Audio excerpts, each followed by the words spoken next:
लिंग थापि विधिवत कर पूजा, शिव समान प्रिय मोहन दूजा। वृषभ राशि की जो जातक है 2024 में फरवरी के महीने में तीन राशियां चेंज होने जा रही हैं, जिसकी वजह से आपके कुंडली में क्या क्या परिवर्तन होने जा रहा है, क्या क्या बदलाव होने जा रहा है। सुख का प्रमाण बढ़ेगा कि दुख का प्रमाण बढ़ेगा। आपकी कुंडली की जो पंचम भाव है वहाँ पे कौन सा ग्रह विद्यमान है, साथ ही साथ जो आपकी कुंडली में लग्न की स्थिति है वहाँ पे क्या भाव प्रकट हो रहा है। जो नवमेश हैं, धर्मेश हैं, जो आपका भाग्य है वो आपका कितना साथ देने जा रहा है, आपका स्वास्थ्य कैसा रहेगा, आपका परिवार कैसा रहेगा, ये सारी चर्चाएं मैं इस वीडियो में करने जा रहा हूं। जय श्री महाकाल। मैं राहुल तिवारी आप सभी का आपके अपने इस चैनल में हृदय से स्वागत करता हूं। दोस्त, प्रथम दिन से फरवरी में जो आपकी कुंडली बन रही है, पंचम भाव में केतु महाराज जी विद्यमान हैं। जो छठा भाव है वहाँ पे चंद्रमा विद्यमान है। अष्टम भाव पे शुक्र और मंगल विद्यमान है। जो नौवां भाव है भाग्य का भाव है वहाँ पे सूर्य और बुध विद्यमान है। कुंडली का जो दशा भाव है, दशम भाव कर्म का पिता का जो भाव है वहाँ पे शनि महाराज जी विद्यमान है। 11वां भाव जो है वहाँ पे राहु महाराज जी विद्यमान है, लाभ के स्थान पे राहु महाराज जी हैं। और जो 12वां भाव है व्यय का वहाँ पे गुरु महाराज जी विद्यमान हैं। तो ये आपके फरवरी महीने की कुंडली है। और जो ग्रह चेंज हो रहे हैं 6 फरवरी से मंगल महाराज चेंज होके आपके भाग्य के स्थान पे जाने वाले हैं। और जो 12 फरवरी आएगा तो शुक्र महाराज जी चेंज होके ये भी आपके भाग्य के स्थान पे चले जाएंगे। 14 फरवरी को सूर्य महाराज मूवमेंट करके आपके दशम भाव पे चले जाएंगे, आपके कर्म के क्षेत्र में जाके बैठ जाएंगे। तो ये आपकी कुंडली बनेगी। तो आपके लग्न के ऊपर क्या क्या प्रभाव पड़ने जा रहा है। लग्न के ऊपर आपके चंद्रमा का प्रभाव पहले दिन से ही है, तो आपका शुरुआती दौर से ही पहले दिन से मन में चंचलता थोड़ी बढ़ जाएगी।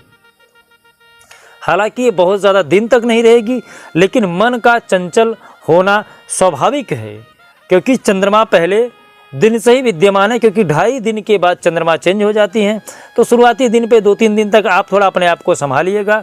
मन बहकना स्वाभाविक सी बात है, चंद्रमा का प्रगति है कि वो आपको थोड़ा सा बहकाएंगे, लेकिन अपने आप को संभालना जरूरी है। पंचम भाव में केतु महाराज जी विद्यमान हैं। यहाँ के जो कारक हैं वो है गुरु महाराज। केतु महाराज मोक्ष के देवता हैं। इनकी जो दृष्टि पड़ती है, यदि वो आपको चाह ले तो राजा बना सकते हैं। यदि इनकी दृष्टि गलत भाव में बैठ गई तो आपको भिखारी बनाने में जरा सा संकोच नहीं करते हैं। केतु महाराज बड़ी ही उल्टी चाल इनकी होती है, मन में आपके भय उत्पन्न कर देते हैं। यदि आप शिक्षा के क्षेत्र में जुड़े हुए हो तो केतु महाराज यहाँ पे आपको फल देने जा रहे हैं, क्योंकि सूर्य की दृष्टि अपने त्रिकोण पे बैठी है। जहाँ पे सूर्य की दृष्टि पड़ती है वहाँ से जितने भी ग्रह रहते हैं सब के सब नदारत हो जाते हैं। तो सूर्य की त्रिकोण की दृष्टि 14 फरवरी तक पंचम भाव में पड़ रही है। इससे आपका जो शिक्षा का क्षेत्र है वहाँ पे विकास निश्चित है। उसके बाद आपके मन में थोड़ा सा संशय उत्पन्न होगा कि मैं ये कर पाऊँगा कि नहीं कर पाऊँगा। उस स्थिति में आपको केतु को शांत करने की ज़रूरत है। कुंडली का जो अष्टम भाव है वहाँ पे शुक्र और मंगल विद्यमान हैं। 6 तारीख से मंगल महाराज चेंज होकर आपके भाग्य के स्थान पे जाके बैठ जाएंगे। तो यहाँ पे आपके सूर्य और मंगल साथ में आ जाएंगे, जिसके वजह से आपका भाग्य जो है वो पूरी तरह से चमक उठेगा। भाग्य तो चमकेगा, लेकिन आपके क्रोध का प्रमाण भी साथ साथ बढ़ जाएगा, क्योंकि मंगल और सूर्य का साथ आना इसका मतलब है गर्मी का प्रमाण बढ़ जाना। दोनों ही गर्म ग्रह हैं, जब साथ में आएंगे तो थोड़ा सा गर्मी होगी ही होगी। लेकिन सूर्य महाराज ये 14 फरवरी को मूवमेंट कर जाएंगे, तो 6 फरवरी से लेके 14 फरवरी तक थोड़ा सा अपने आप के क्रोध के ऊपर आप थोड़ा सा सतर्क रहिएगा। बहुत ज़्यादा क्रोध करने की ज़रूरत नहीं है। मंगल महाराज आपको भाग्य में बैठ के हर वो चीज़ देंगे। साथ ही साथ आपका यदि कोई भूमि से रिलेटेड कोई मुकदमा चल रहा है या आपका भूमि लेने का कोई संयोग बन रहा है तो यहाँ पे आपका भाग्य साथ देता हुआ दिख रहा है। शनि महाराज आपके 10वें भाव में बैठे हैं, यहाँ पे वो अपने भाव में बैठे हैं, तो यहाँ इनकी जो दृष्टि है वो आपको लाभ पहुँचा रही है।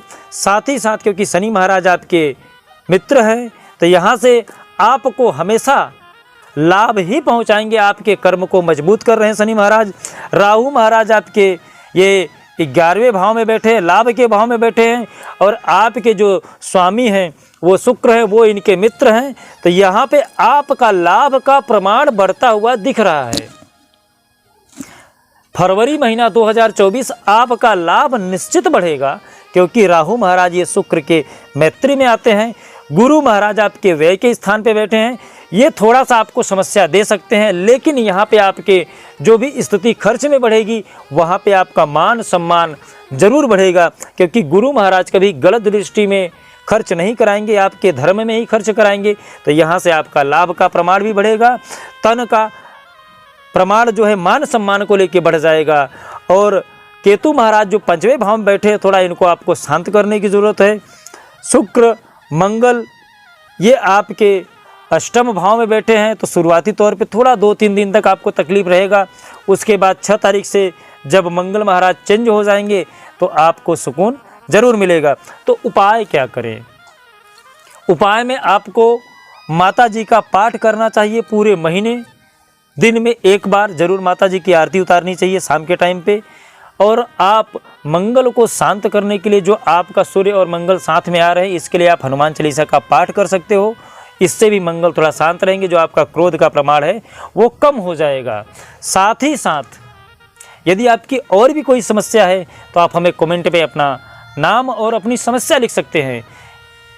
यदि आपका कुंडली हो तो आप उसको अटैच कर सकते हैं, आप अपना जन्म तारीख समय जरूर लिखिएगा, यदि समय नहीं है तो अपना नाम और अपना समस्या लिखिएगा। साथ ही साथ अपने व्यक्तित्व को इतना महान बनाइए कि जो बड़े हैं वो आपसे सम्मान पा सके, जो छोटे हैं आपसे प्यार पा सकें, और कोई भी स्त्री आपसे सहजता से बात कर सके। जय श्री महाकाल। आपका दिन शुभ हो, मंगल हो, स्वस्थ रहें, मस्त रहें।